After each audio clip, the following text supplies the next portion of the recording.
Whoa!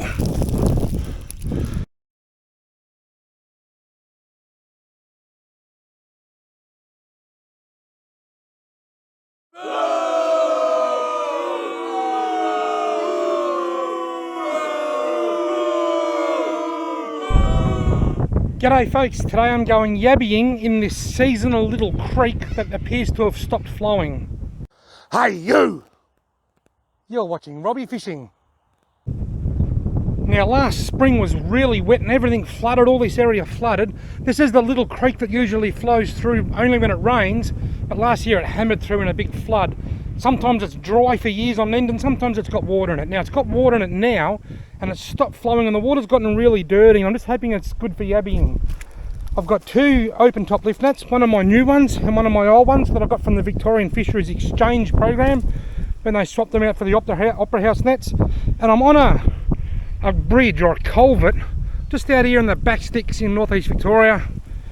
I tried yabbying here once a few years ago and I done no good, but the water was flowing. It's now stopped flowing and dirtied up, so let's see if that makes any difference. Well, I won't have to lower my net too far, will I? I throw my net too far, it's lower it straight down there. It's deep enough. I was worried it wouldn't be deep enough, but it's a good couple of feet deep there.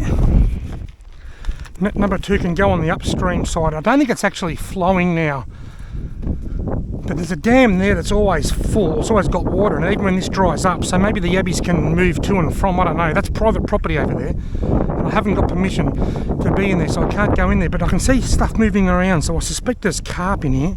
There's also quite a lot of logs and stuff washed up on this side.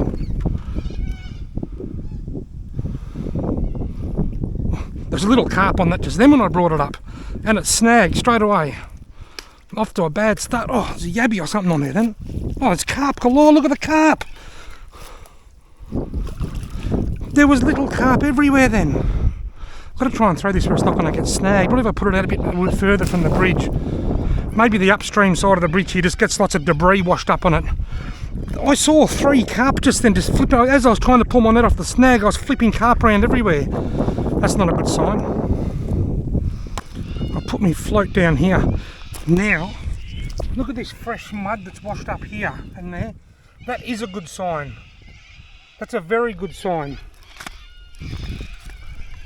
They look like yabby holes to me. Now, despite only being in a minute or two, I'm going to check this because I reckon there's going to be, this is the first net, I reckon there's going to be carp in it. Yep, look at them.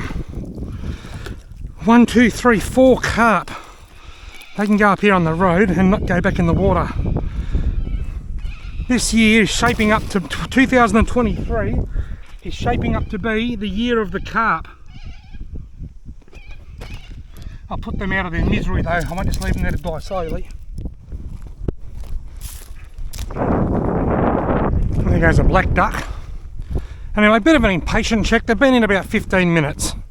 I reckon that should be long enough to get results.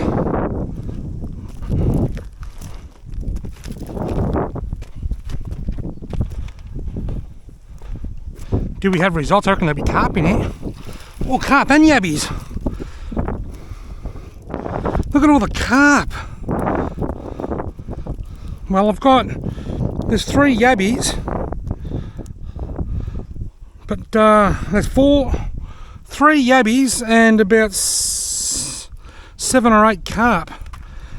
I'll put the yabbies back in the water because they're a bit small. I want to feed. They ain't big enough. The carp can all go on the road. What I'd done with them other ones earlier was I squashed them with my foot and kicked them back into the water to feed the yabbies. Well, 3 yabbies is good.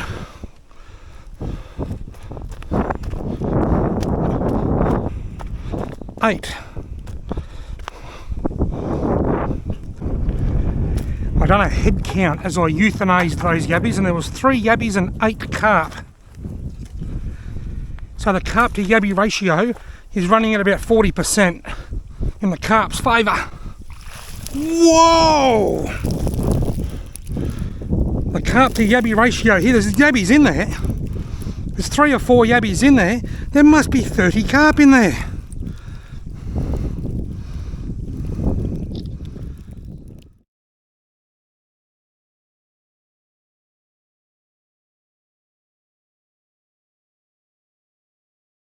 Have a look at all them carp.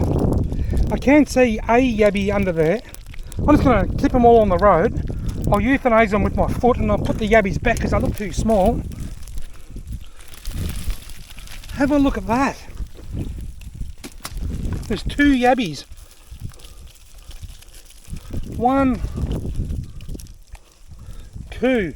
2 yabbies to about, I'm not even going to attempt to count them. There's got to be 30 carp in there. There's got to be 30 carp in there. Wow. There's a mirror carp. That one, look. I don't know whether the camera will show it because it's so bright. But that's a mirror carp. It's got no scales. Wow. Anyhow, I've got to do a little bit of stomping and then put my nets back in. Net back in. Right, there's 2 yabbies and probably 30 or more carp. Look at that. They look like leaves floating on the water. I hope the YouTube algorithm doesn't take offence to that.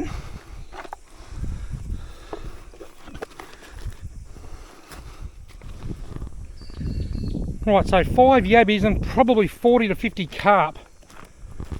Now the bad news is, I'm only accessing this at the bridge. Those carp are going to be right down there through the creek. And they're going to be right up there through the creek, which goes for miles and miles that I can't get to. So I can only yabby in this one spot and catch carp out of here. I'm not really going to impact the numbers of carp in the creek at all. That's the bad news. The good news is, if it continues to stay dry, this will dry up and nature will kill them all in a drought. We don't want rain, we don't want these flushed back into the river, into the main watercourse, but a drought will eliminate that happening. So let's pray for a drought. Anyway, I'll leave them in again and check them a bit later on. They only had about 15 minutes that time. I might give them an hour or so this time, I think. Right, now I'm back at Carp Bridge.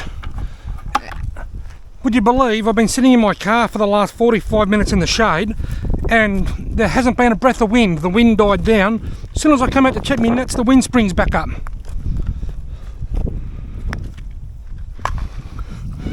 Oh look, 1 weenie yabby, 1 incy wincy bait yabby and half a dozen carp.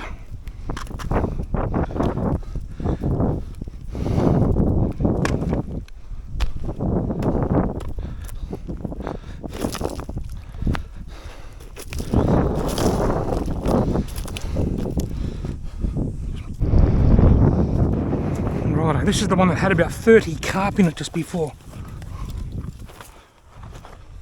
What about now? It's heavy. No, not as many as last time. No yabbies. Not 1 yabby. Just about, I don't know, 10 or a dozen carp, maybe 15 carp. I don't think I'll worry about putting the nets back in here, folks. I think it's not a really good yabbying spot. But it is good to get a few carp out of the system. Look at all the leaves floating on the water. The wind must have blown them out of the trees. Really silver coloured leaves. Folks, I just shared a photo on Instagram and Facebook of all the carp that I caught in the net before. And everyone said, good on you for, a lot of people said, good on you for doing a favour to the environment and getting rid of the carp. But the reality is, it doesn't matter how many I catch and kill today, it's not going to impact the carp numbers. When you think of it, like I said before, this is just one little bridge on a creek that goes for kilometres and kilometres, then it goes down there into a big swamp, and then it runs for miles down. I think it runs into the Murray River. You know, this is just a small section of that creek, so I might be able to make a difference under this bridge, but then pretty soon carp will just come in from further up the creek and infest the water anyway. I think the only thing that's going to save this little spot is a drought. Anyway, folks, didn't catch many yabbies, but hopefully the video was moderately entertaining, and thank you all very much for watching.